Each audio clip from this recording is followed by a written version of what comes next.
Sir, ಈಗ ವಿಧಾನಸಭೆಯಲ್ಲೂ ಇದ್ರ ಬಗ್ಗೆ ಚರ್ಚೆ ನಡೀತಾ ಇದೆ.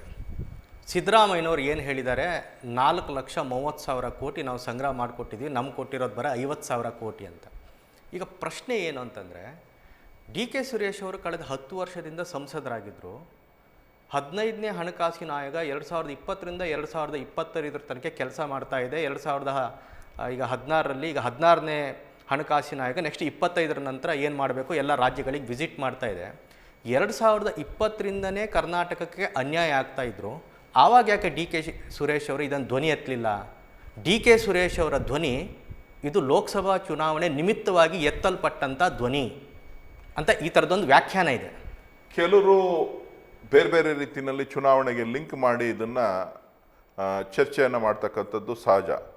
ಅಲ್ಲ, ಒಂದಿಷ್ಟು ಜನ ಏನು ಹೇಳ್ತಾ ಇದ್ದಾರೆ, ಅಯೋಧ್ಯೆ ರಾಮ ಮಂದಿರಕ್ಕೆ ಕೌಂಟ್ರು ಡಿ ಕೆ ಸುರೇಶ್ ಅವರು ನಮ್ಮ ತೆರಿಗೆ ನಮ್ಮ ಹಕ್ಕು ಅಭಿಯಾನ ಮಾಡ್ತಾ ಇದ್ದಾರೆ ಅಂತಲೂ ಒಂದು ವಾದ ಇದೆ. ಅದು ಬಿ ಜೆ ಪಿಯವರ ವಾದ. ಬಿ ಜೆ ಪಿಯವರು ಒಂದು ರಾಜಕೀಯ ಪಕ್ಷವಾಗಿ ಇವತ್ತು ಯಾವ ರಾಮ ಮಂದಿರದ ವಿಚಾರದಲ್ಲಿ ಇಡೀ ದೇಶವನ್ನು ಭಾವನಾತ್ಮಕವಾಗಿ ತೆಗೆದುಕೊಂಡು ಹೋಗುವಂಥ ಪ್ರಯತ್ನವನ್ನು ಮಾಡ್ತಾ ಇದೆ ಅದು.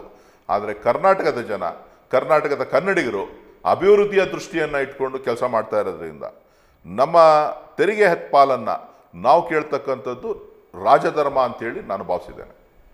ಸರ್, ಈಗ 2000 ಈಗ ಈ ಹಿಂದಿನಿಂದನೂ ಏನು ಅನ್ಯಾಯ ಆಗ್ತಾ ಇದೆ, 1,87,000 ಕೋಟಿ, ಇದನ್ನೀಗ ಹೇಗೆ ವಾಪಸ್ ತಗೋತೀರಿ?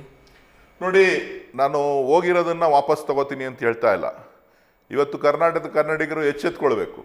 ದಕ್ಷಿಣ ಭಾರತದ ದ್ರಾವಿಡ ಭಾಷೆಯನ್ನು ಮಾತಾಡ್ತಕ್ಕಂಥವ್ರು, ದ್ರಾವಿಡ ಭಾಷೆಯಲ್ಲಿ ನಾವೇನು ಇದ್ದೀವಿ ರಾಜ್ಯಗಳು, ನಾವು ಎಚ್ಚೆತ್ಕೊಳ್ಳಿಲ್ಲ ಅಂತ ಅಂದರೆ ಮುಂದಿನ ದಿನಗಳಲ್ಲಿ ನಮಗೆ ಆಗ್ತಕ್ಕಂಥ ಅನ್ಯಾಯವನ್ನು ನಾವು ಸರಿಪಡಿಸಲಿಕ್ಕೆ ಸಾಧ್ಯ ಇಲ್ಲ.